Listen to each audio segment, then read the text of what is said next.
in my channel, so please enjoy. Today we are gonna learn how to fly and calibrate DM97 drone. Let's get started.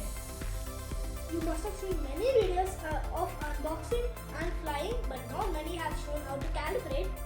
So this is what we're going to show in this video today. So when you want to fly and calibrate, you have to turn this on first. And it starts blinking as you see. So second, turn the remote on, and when it stops blinking, it connected. So how to calibrate? You have to calibrate by putting these two at the opposite direction. As you see, it blinked and stopped. Means the calibration is done. Now how to fly? So how to take off?